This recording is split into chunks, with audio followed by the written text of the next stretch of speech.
खुली बहस में आपका स्वागत है। आज हम खड़े हैं शिमला कॉन्स्टिट्यूंसी की बद्दी में। सबसे बड़ी बात अगर हम यहाँ बात करें 2009 से लेकर अभी तक यहाँ पर बीजेपी के वीरेंद्र कश्यप जो है यहाँ पे मौजूदा मेंबर ऑफ पार्लियामेंट रहे हैं। अगर हम बात करें बद्दी की, क्योंकि इंडस्ट्री जो है इसको हब भी माना जाता है। अगर हम बात करें विकास के मुद्दों की 2009 से लेकर अभी तक मूलभूत सुविधाओं की, लोगों के मूलभूत सुविधाओं की बात करें, सबसे पहले बात करते हैं कांग्रेस के लीडर जो है मदन चौधरी हमारे साथ हैं। उनसे बात करते हैं विकास के मुद्दों को लेकर। अगर मूलभूत सुविधाओं की बात करें बद्दी में, तो आप कहाँ तक सहमत हैं? ऐसा है, यहाँ पर भाजपा सरकार ने पिछले 5 वर्ष में जो है कोई विकास नहीं करवाया। और यहाँ के जो सांसद हैं वीरेंद्र कश्यप जी, वो आज तक यहाँ पर 5 साल में उन्होंने कोई दर्शन नहीं दिए और ना ही यहाँ पर कोई विकास के लिए उन्होंने धनराशि दी। बीजेपी सरकार ने यहाँ सीवरेज के लिए कुछ नहीं किया। जैसे ही हमारी कांग्रेस पार्टी की सरकार आई, हमारी सरकार ने अभी यूपीए सरकार से जो है यहाँ पर बद्दी नगर परिषद के लिए जो है लगभग 34 करोड़ की सीवरेज योजना जो है मंजूर कराई है। और उसका धन भी जो है हमारे जो अर्बन डेवलपमेंट का हमारा डायरेक्टोरेट है वहाँ पे पहुँच गया है। और शीघ्र ही जैसे ही चुनाव आचार संहिता खत्म होगी और शीघ्र इसका कार्य जो है वो आरंभ कर दिया जाएगा। ये एक बहुत बड़ी उपलब्धि है हमारी कांग्रेस पार्टी की कि उन्होंने 34 करोड़ की सीवरेज योजना जो है बद्दी नगर परिषद के लिए जो है मंजूर कराई है। और इसके साथ साथ बद्दी चंडीगढ़ को रेलवे लाइन से जोड़ने के लिए, इसके लिए माननीय मुख्यमंत्री का धन्यवाद करना चाहेंगे कि उन्होंने केंद्र की सहायता से जो है 300 करोड़ रुपया जो है रेलवे लाइन के लिए जो है बद्दी के लिए, अपना बद्दी चंडीगढ़ के लिए जो मंजूर कराया है। जिसके साथ जो पूरा हमारा विभिन्न इंडस्ट्रियल जो औद्योगिक क्षेत्र है उसको बद्दी चंडीगढ़ से जो है रेलवे लाइन। अगर बात करें आम आदमी पार्टी की, आम आदमी पार्टी से अशोक आर्य जो आम आदमी पार्टी के हमारे साथ हैं, संयोजक हैं यहाँ पे, अगर हम बात करें मूलभूत सुविधाओं की बद्दी में, कहाँ तक सहमत हैं? देखो, बद्दी में मूलभूत सुविधाएं तो ना के बराबर ही हैं। इस टाइम बद्दी की अवस्था इस समय ऐसी है कि एक आम आदमी पुलिस स्टेशन तक जाने में डरता है। किस तरह की? किसी भी प्रकार की कानून व्यवस्था, मूलभूत सुविधाएं तो जीरो के बराबर ही हैं। पिछले 5 साल में बीजेपी की सरकार रही, मूलभूत सुविधाओं के नाम पर उसने कुछ भी नहीं किया। 1 वर्ष से हम कांग्रेस की भी देख रहे हैं। अब भाई साहब ने जैसा कि बतलाया 18 करोड़ रुपए मंजूर किए, वे 18 करोड़ रुपए धरातल पर तो कहीं नजर आ नहीं रहे हैं। कागजों में बात की जा रही है कि कागजों में दिख रहे हैं, धरातल पे कहीं नहीं दिखे। नहीं, ऐसा है, ये जो योजना है ये अभी मंजूर हुई है और उसका जो पैसा जो है सैंक्शन हो गया है और उसके टेंडर जो अभी आमंत्रित किए जाएंगे। मदन जी, अभी ही मंजूर हुई है लोकसभा चुनावों को देखते हुए या उससे पहले भी? उससे पहले जैसे ही हमारी सरकार बनी है उन्होंने इसके यहाँ से हमने जो नगर परिषद इसका रेजोल्यूशन डाला और यहाँ से स्टेट को भेजा और स्टेट ने इसको लेकर के अपने केंद्र में गए और केंद्र से इसको मंजूर कराया है। और उसके लिए पैसा भी जो है अर्बन डेवलपमेंट में पहुँच चुका है। जैसे ये आचार संहिता खत्म होगी उसके टेंडर जो आमंत्रित कर दी जाएगी। 2009 से वीरेंद्र कश्यप जो बीजेपी के नेता हैं वो यहाँ पर एमपी रह चुके हैं। अगर हम बात करें विकास के मुद्दों की, तो कितना विकास आपको लगता है यहाँ पे किया गया है 2009 से?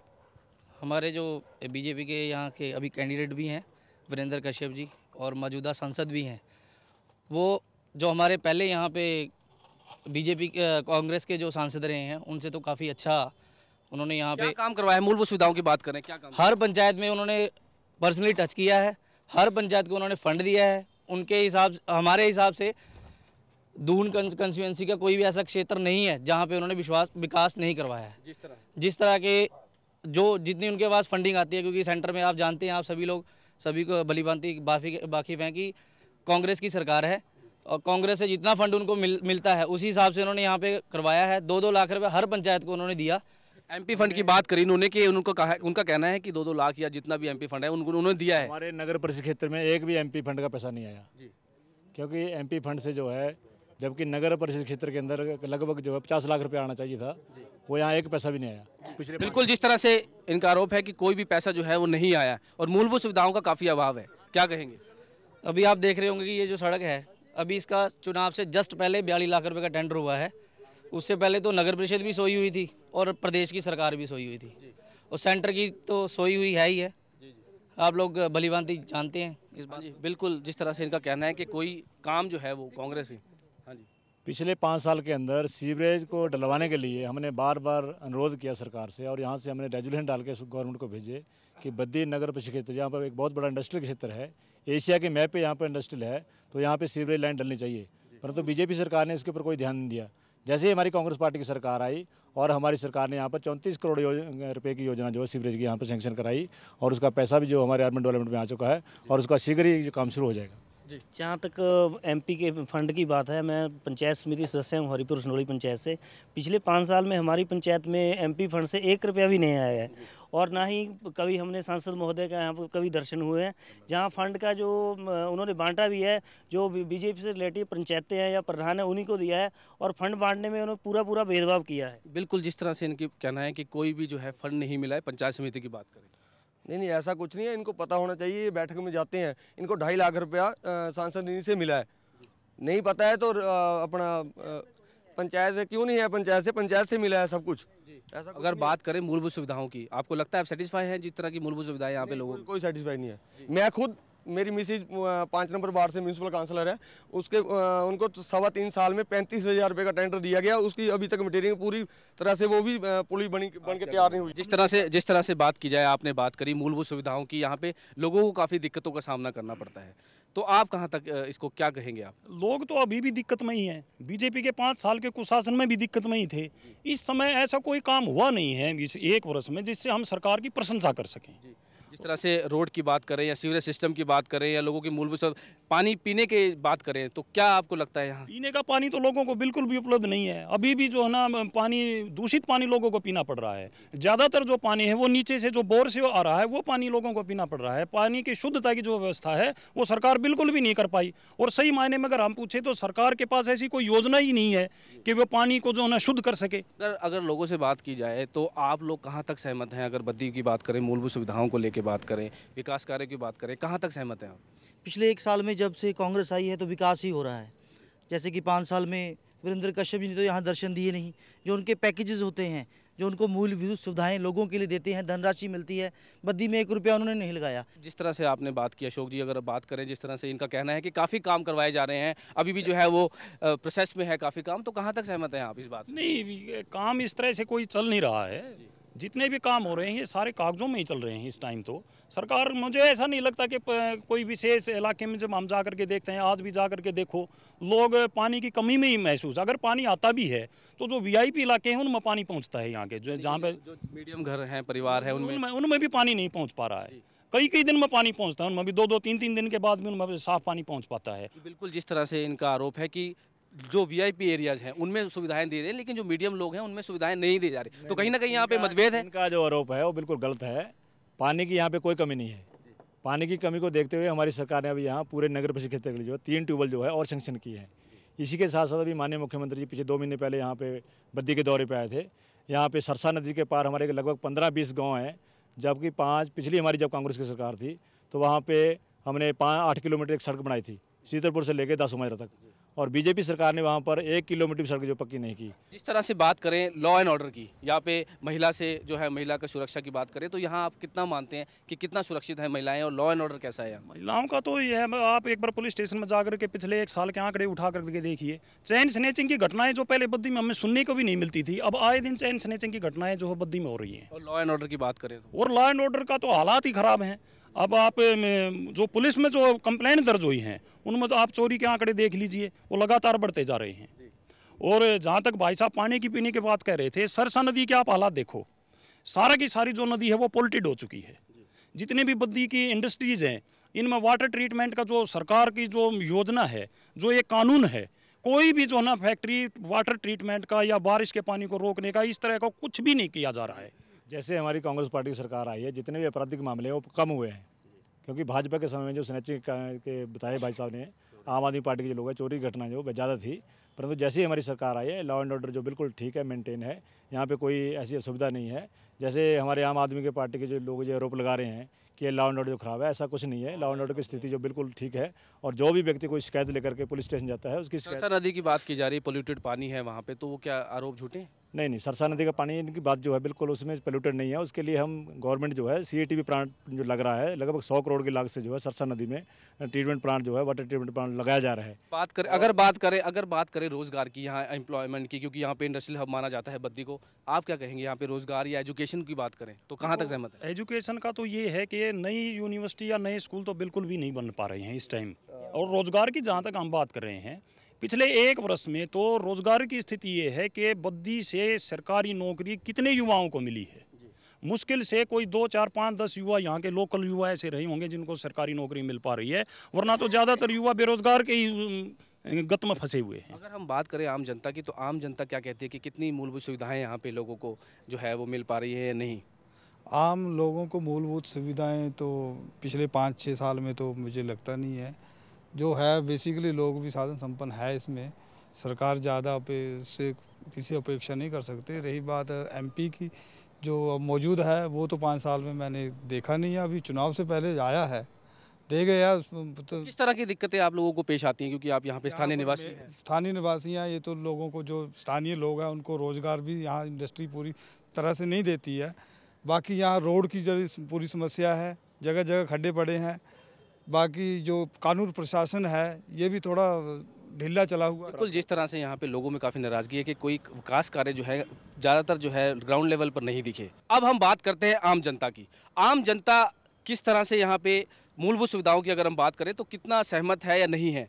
मेरे हिसाब से जैसे ही from the date of his victory till now, वो अभी तक उन्होंने कभी यहाँ पर शक्ल नहीं दिखाई हमारे गांव में। नावबद्दी एरिया में हमने कभी उनको देखा है। तो किस तरह की दिक्कतों का सामना करना पड़ता है आपको? दिखते हैं, जब किसी को दिक्कतें सुनानी है तो वही बंदा रिप्रेजेंट नहीं करेगा एरिया को, जिस एरिया से उसने वोटें लेनी है, तो दिखते हैं किसको सुनाएंगे हम जी। तो मूलभूत सुविधाएं तो सारे ही, कोई कहता है कोई कहता नहीं है। अगर बात करें युवाओं के क्षेत्र की, कितना जो है आपको लगता है यहाँ पे उन्होंने काम करवाया है लोकसभा? उन्होंने तो कोई काम नहीं करवाई, हम तो शक्ल भी नहीं जानते। युवाओं से पूछ लो, आप पूछ सकते हैं कि वीरेंद्र कश्यप कौन है ये बिल्कुल भी नहीं जानते। उन्होंने 5 साल में आके यहाँ अपनी शक्ल तक नहीं दिखाई। जिस तरह से अगर बात की जाए आम आदमी पार्टी की, अरविंद केजरीवाल का, जिस तरह से, अब आपको क्या लगता है कि आम आदमी पार्टी का जनाधार है अभी या नहीं? आम आदमी पार्टी तो बिल्कुल थोड़े समय में, और एक पूरे भारतवर्ष में जिस तरह से अपना अब क्या सिचुएशन है? अब तो 45 दिन के बाद कहाँ दिख गया अरविंद केजरीवाल के अलावा, और कहाँ और कौन नेता है आपके पास? चुनाव के रिजल्ट आप आने दीजिए, उसके बाद देखिए कि अपोजिशन से लेकर के सत्ता पार्टी तक आम आदमी पार्टी जो है किंग मेकर अब की बार बनने जा रही है। आपके मुद्दे क्या हैं? भ्रष्टाचार तो आम आदमी पार्टी का मुख्य मुद्दा है ही, ये पूरी इंटरनल डिस्प्यूट तो आम आदमी पार्टी में भी दिख रहा है। ये तो सारी पॉलिटिकल पार्टी में होता है, लेकिन आम आदमी पार्टी में सबसे कम है। किस चीज़ की आम आदमी पार्टी रही है अगर जो पॉलिटिकल इसमें इंटरनल डिस्प्यूट दिखने लगा? देखो, आम आदमी पार्टी में भिन्न भिन्न विचारधाराओं के व्यक्ति आए, और इस दौरान कुछ ऐसा भी टाइम आया कि कुछ स्वार्थी तत्व भी आम आदमी पार्टी के अंदर घुस गए।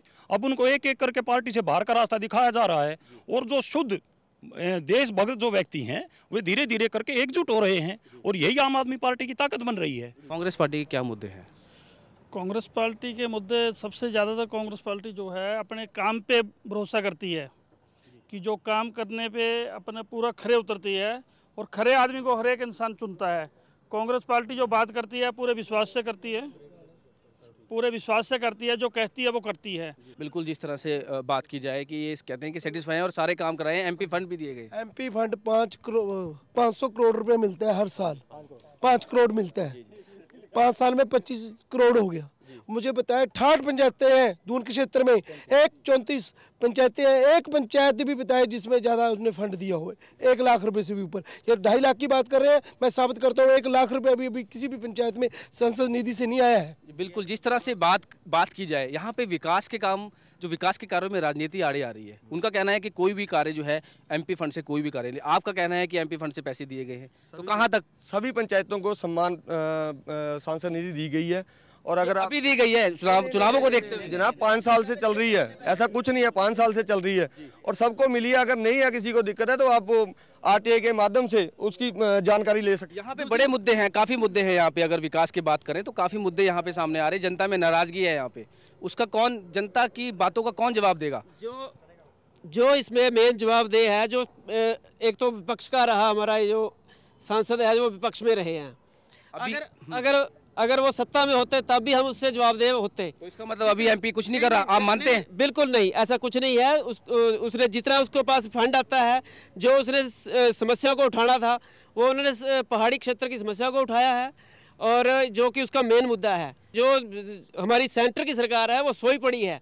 जितना भी उनका आज तक हमारे पास दोनों पार्टी आपस में लड़ती हैं और जनता भुगतती है इस बात को। नहीं, ऐसा कुछ नहीं है, भुगतना नहीं है। अगर हमारा जो प्रधानमंत्री सही होगा, जो प्रधानमंत्री सोता रहेगा, आज तक पूरे इलेक्शन में भी दिखाई नहीं दे रहा है प्रधानमंत्री जो है। जिस तरह से इनका कहना है कि कांग्रेस सरकार केंद्र में है, उनकी वजह से कोई काम जो है नहीं हो पा रहा है। ऐसा कुछ नहीं है। अभी मैं आपको बताना चाहता हूँ कि जिस पर पिछले 5 साल में यहाँ बीजेपी गवर्नमेंट थी, तो बीजेपी की सरकार ने यहाँ के लिए कुछ नहीं किया।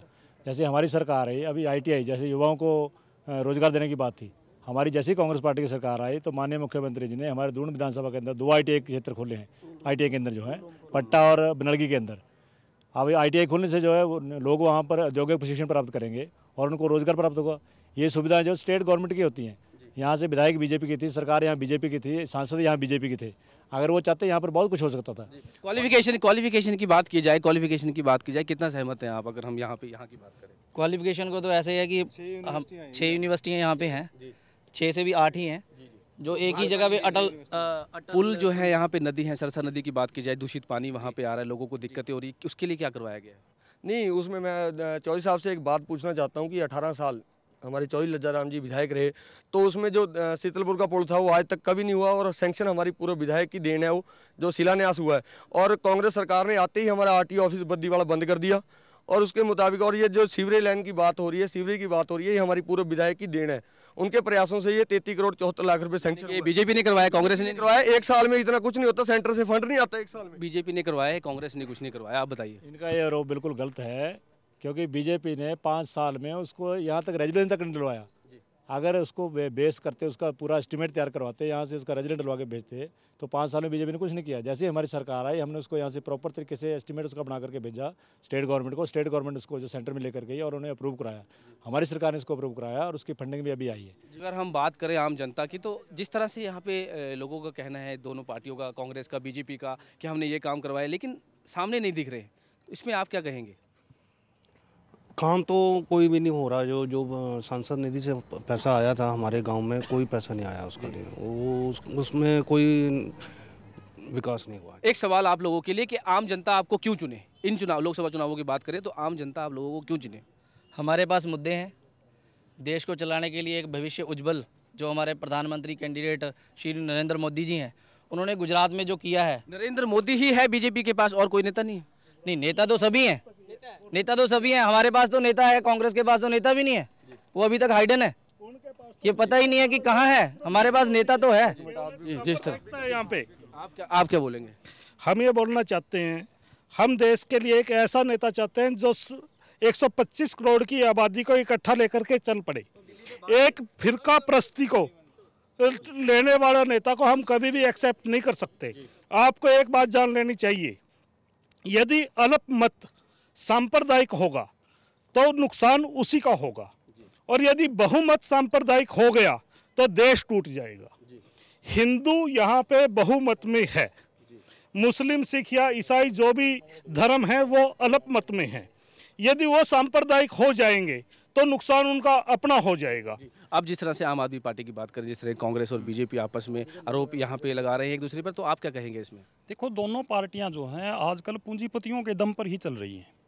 इनकी जितनी भी नीतियां होती हैं, जितने भी कार्यक्रम होते हैं, सारे के सारे बड़े पूंजीपतियों को ध्यान में रख करके ही बनाए जाते हैं। आम आदमी की पोजीशन 50 साल पहले भी वही थी, 10 साल पहले भी वही थी और आज भी वही है। तो कहीं ना कहीं यहाँ पे विकास के मुद्दों में राजनीति जो है वो आड़े आ रही है। जहाँ तक विकास की बात है, विकास तो जो एक प्रक्रिया है, जैसे जैसे देश डेवलप करेगा विकास तो चलेगा, लेकिन विकास के जरिए जो चंद लोग पैसे वाले बन गए, चंद लोग गरीब के गरीब ही रह गए। जो गरीब वो गरीब ही होता जा रहा है, जो अमीर है वो अमीर ही होता जा रहा है। पिस तो आम आदमी रहा है। अभी जो हमारे मुद्दे हैं मेन, तो हम जो हमारा गरीब तबका है, जिसको ये भाई साहब अभी आप वाले बता रहे हैं कि गरीब गरीब होता जा रहा है और अमीर अमीर होता जा रहा है, ये शायद गुजरात के बारे में भूल गए हैं कि बीजेपी वहाँ से 15 साल से काम कर रही है, तो वहाँ पे समान विकास हो रहा है सभी का।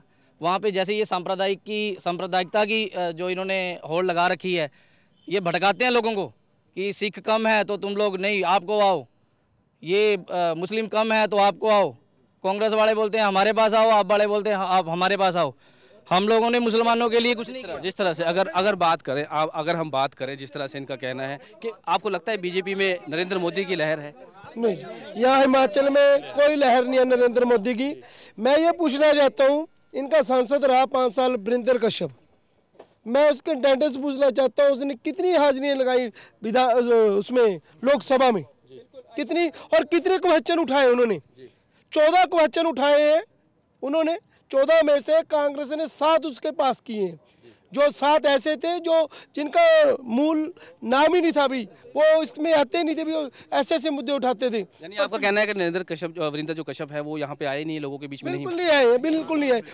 लोगों का ये कांग्रेस का ये कहना है कि यहाँ पे वीरेंद्र कश्यप ने लोगों के बीच में हाजिरी नहीं दी। मैं व्यापार मंडल के प्रधान प्रवीण कौशल जी की बात से सहमत नहीं हूँ। मैं इनको बताना चाहता हूँ कि सबसे ज़्यादा 131 बहसों में सांसद वीरेंद्र कश्यप ने बहस में भाग लिया और 775 क्वेश्चन उन्होंने लोकसभा में उठाए हैं, जिसमें वो जो अपना सिरमौर का जनजातीय इलाका उसमें दर्जा दिलाने के लिए 775 और 131 चर्चाओं में बहस में भाग लिया और उनको बताना। बिल्कुल, आप बताइए क्या कहेंगे आप? ये जो कह रहे हैं, जहाँ तक रेलवे लाइन की बात थी, मैं भाई साहब से पूछना चाहता हूँ भाजपा के लोगों से कि 5 साल वो सांसद रहे कि रेलवे लाइन से यहाँ सरकार बीजेपी की थी, धूमल जी यहाँ पर माननीय मुख्यमंत्री थे, तो अगर ये चाहते जिस प्रकार ये कहे कि उन्होंने 175 क्वेश्चन उठाए यहाँ पे, तो चंडीगढ़ को BBNDA क्षेत्र, औद्योगिक क्षेत्र को रेलवे लाइन से क्यों जोड़ा? अब जैसे ही हमारी कांग्रेस पार्टी की सरकार आई, माननीय मुख्यमंत्री राजवीर सिंह जो है 300 करोड़ रुपया जो है यहाँ पे के लिए सैंक्शन करवाया है, जिसको चंडीगढ़ बद्दी को जो है रेलवे लाइन से जोड़ा जा रहा है। तो अगर भाजपा सरकार ये कोशिश करती कि इस औद्योगिक क्षेत्र को जो है रेलवे लाइन से जोड़ती, तो ऐसा क्यों नहीं उन्होंने किया? ये सांसद का काम है। इस तरह से बात की जाए कि कांग्रेस और बीजेपी में आपस में यहाँ पे देखने को मिल रहा है कि विकास कार्य किए गए हैं, नहीं किए। फिलहाल खुली बहस में इतना ही। आप बने रहिए डे एंड नाइट न्यूज़। खबरों की दुनिया में आइए, हमारे साथ कहीं भी और कभी भी जुड़िए। हम मिलेंगे फेसबुक पर, हम दिखेंगे यूट्यूब पर, हमें फॉलो कीजिए ट्विटर पर। खबरों के साथ बने रहिए रात दिन।